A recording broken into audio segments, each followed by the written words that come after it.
What is going on, Dragon Ball fans? Welcome back to another Dragon Ball fan manga review, where today we're going to be reviewing the fan manga entitled Dragon Ball AF, which of course is a fan manga following the events of Dragon Ball GT, and which also introduces us to Goku's third half son known as Xicor. And for many years now I've been reviewing and looking over fan-made Dragon Ball concepts and mangas, so today we'll be diving into a brand new chapter of this manga as we start Dragon Ball AF's manga chapter number 4 off with the resurrection of Broly, and we see how Vegeta has arrived, with Broly having to say, Vegeta, is this the living world? With Vegeta so casually having to say, of course it is, because they needed Broly to be revived in order to use his energy. Just in case for those of you out there who haven't watched my Dragon Ball AF manga chapter number 3 review, they needed Broly's energy in order to revive the Dragon Balls, and we see how Broly is shocked that he's still alive, and we see how out of nowhere he has these memory recaps of Goku, and he says, I ain't gonna let you get away with this no matter what, with Goku having to punch Broly in the chest, and then recapping the second event with Gohan, Goten, and Goku having to blast Broly with the Kamehameha, and Vegeta says, so, your memories of when you were killed are resurfacing now, huh? And Broly's beginning to lose his mind, and then out of nowhere he just transforms into the legendary Super Saiyan, and he charges at Vegeta, and keep in mind at this very point,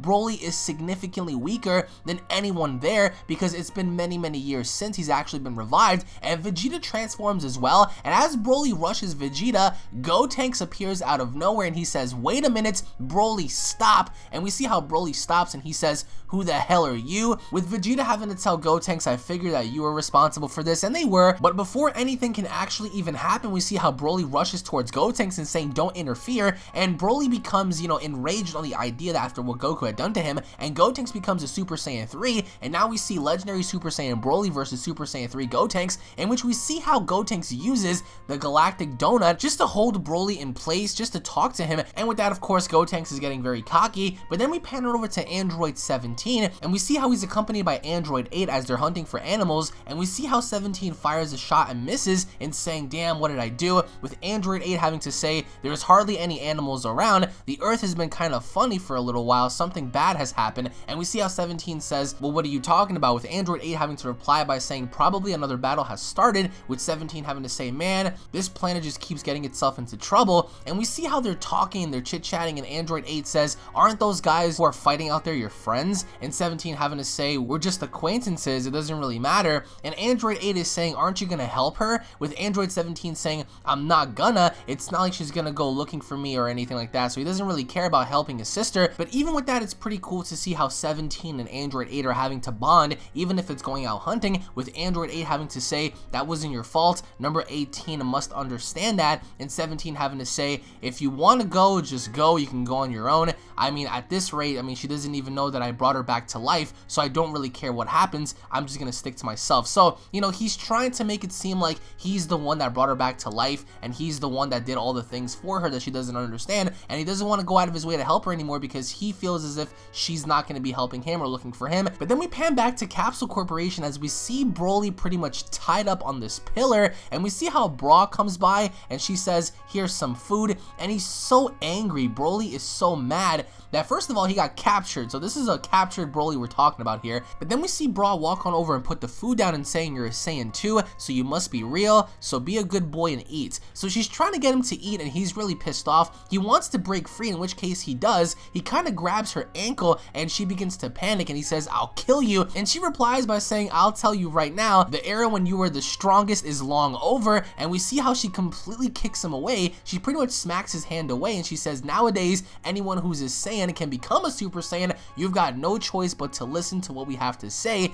and Broly begins to get enraged. He begins to get angry, but of course he can't really do much, so he pretty much settles down, and Bra having to say, you see? So she pretty much bitched out Broly and saying anyone who's a Saiyan now can become a Super Saiyan, but then we pan back to Goku in the Divine Realm, and Goku having to say, a Super Saiyan from the past, why did they do that? And it looks like they're saying, it looks like a Super Saiyan from the past may have been resurrected through Porunga's power, and Omega having to say, those on Earth are trying one method in reviving the Dragon Balls, and Goku says, damn it, so either way, we can't do anything but wait for those Dragon Balls to be revived, and Omega having to say, that holds for we are 7 dragons, and you are just Goku. And then we see how Omega says, there is one person here who isn't a resident of the Kaioshin realm, that being Pikkon, and we see how everyone looks over on Pikkon. They're trying to say, yo man, you don't really belong here, so you're not really supposed supposed to be here, and Omega having to say you're not divine, you're not a part of the dragons, so you have to go. And we see how Broly has these memory recaps of everything that's happened before. We see how Paragus is there, with Paragus having to say, alright Broly, you have to listen to me. We must dispose of the royal family who sent us to exile, as well as the other Saiyans besides you and me. And we have that memory recap of Broly having to fight Goku over and over and over again. And we see how finally, you know, Broly manages to bust out of the chains that he was held captive in. And we see how Bulma walks in and she's saying, wait a minute, what the heck? And Broly not wasting any time in charging towards Bulma. And as he's about to hit Bulma, we see how Vegeta appears and he grabs Broly's punch. And we see how Broly says Vegeta, with Vegeta having to say, you want to kill me, right? Well then get stronger, because the way you are now, you couldn't kill me or even Trunks. So he's making light of this. He grabs Broly's punch and he's making him seem like such a weakling, and then Vegeta having to say, come on. And we see how Broly lets go, and Broly having to stick his hand out and he aims it right towards Vegeta, but instead of blasting Vegeta, he blasts a giant hole in the Capsule Corporation, and Broly having to say, Vegeta, I'll kill you no matter what. And we see how Bulma's like, now hang on, just wait a minute, like what's the point of breaking into our house? And Vegeta says, just try it, and Broly flees away. Broly realized that Vegeta was right in saying that he stands no chance against literally anyone there, and we see how Vegeta's standing there with Bulma having to say, wait a minute Vegeta, you know, is it alright to let him go? And Trunks having to come in and saying, Dad, don't tell me that Broly got away. And Bulma having to say, yeah, I mean Vegeta pretty much let him go, with Trunks having to say, we needed Broly to revive Goku, and Vegeta having to say, how many times do I have to tell you, we don't need to rely on Kakarot, I'll take care of that bastard Xicor myself. And Trunks having to say no this time, and Vegeta having to cut him off and saying, just go to the gravity room, leave me alone. So Vegeta keeps telling Trunks, we can do it on our own, we don't need Goku's help, and Trunks having to say it's hopeless, forget it Broly, not even Dad will help us. It's crazy because now he realizes that Vegeta is too prideful to even allow Broly to live on just to revive Goku. And then we pan back to Goten having to go out for dates. He's enjoying himself with the girl that he's dating and having to say, I hate people who forget their promises, and it seems like he pretty much forgot. And we see how Pan is sitting behind Goten, and she's becoming really aggravated on the idea that Goten seems to be one of the only people who isn't taking this serious. But meanwhile, we pan back to Broly as he's observing the city from a giant skyscraper, and we see how he's beginning to get really angry, and his power and his rage is starting to get the best of him. And we see flashbacks of Paragus and saying, don't think at all, just abandon all your thoughts, Broly. And Broly having to get down the ground and saying, please stop,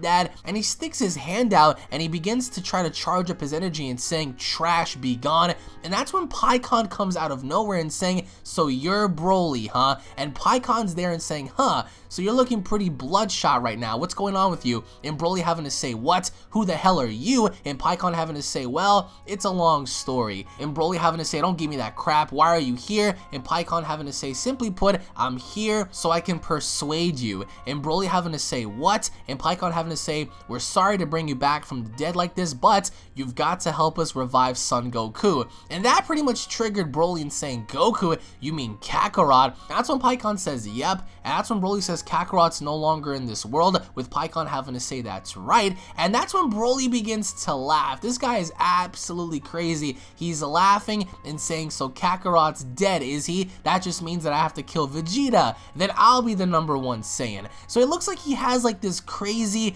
you know, morbid, like twisted train of thought where he's happy that Goku's dead, but he wants to kill Vegeta now. And Pikkon having to say, no, the thing is, something terrible has happened. And Pikkon having to continue to say, so you got to cooperate with us, we need you to revive Goku. And that's when Broly says, revive Kakarot? Did you really think I'm gonna help you do that? And Pikkon having to say, well, we didn't think you'd be that easy to convince, with Broly having to say, I don't understand, I've been brought back then, but I'm doing things my way, so I don't care. And he sticks his hand out and saying, first, I'm gonna kill these annoying Earthlings. And Pikkon having to say, alright then, kill as many as you want after you defeat me, with Broly having to say, confident are you? And he charges at Pikkon as a legendary Super Saiyan, and then we see Pikkon and Broly fight. And then that's when Pikkon says, let's change locations, because he doesn't want to risk, you know, hurting anyone else there. And we see how Pikkon throws Broly all around. Broly doesn't really have a chance with Pikkon because Pikkon's been training with Goku for a very long time, in which we see Pikkon have the upper hand on Broly as he's punching him all throughout the ground,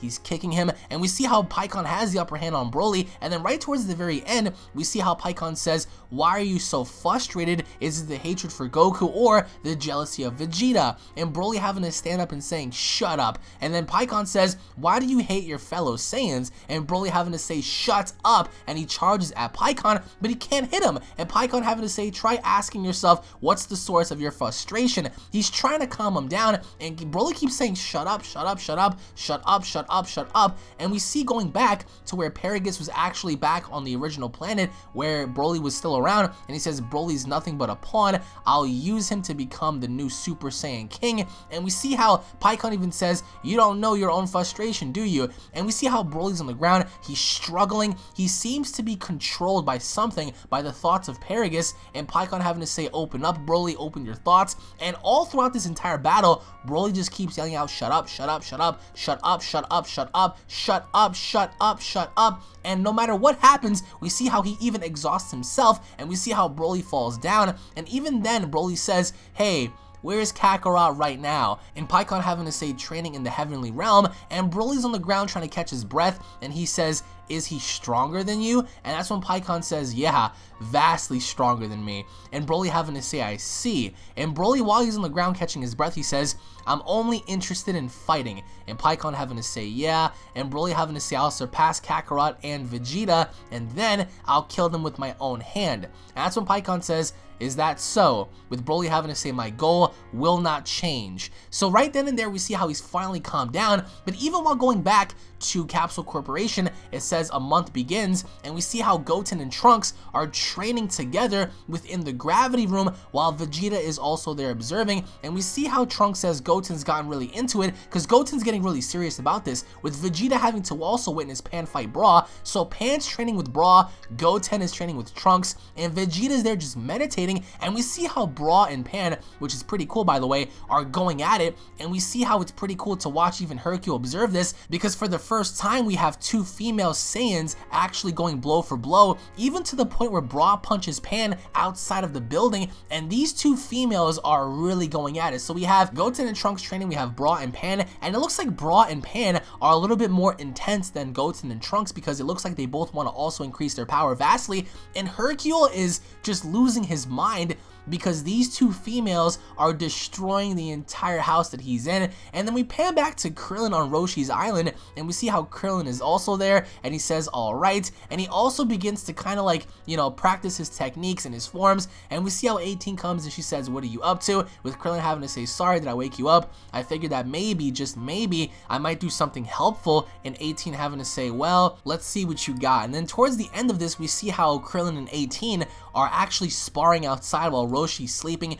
and we see how even then, you know, Krillin is not getting tired, but 18 says, it's not like I really needed that anyway. And we see how Krillin and her actually having a moment to where they're kind of practicing at the same time, but not so much so because they're bonding, but also we see something come out of 18's, you know, necklace. She has like this pendant, and then we pan back to Android 17, and he's also holding the same pendant, the same necklace in his hand, and he puts it underneath his shirt. So obviously it's this necklace, it's this pendant that kind of draws them together and bringing them understanding. But then we pan back to Broly and Pikkon, and Broly is just getting destroyed by Pikkon because he emerges from the water, he's all tired, he's all pissed off, but even then Pikkon realizes that there's maybe some hope here in convincing Broly. But then we pan back to Omega Shenron sparring with base form Goku, and base form Goku is doing very well even against Omega. And we see the Shadow Dragons talk, and they're saying maybe we should be training too, with one of them having to say, does it matter, we're all originally one anyway,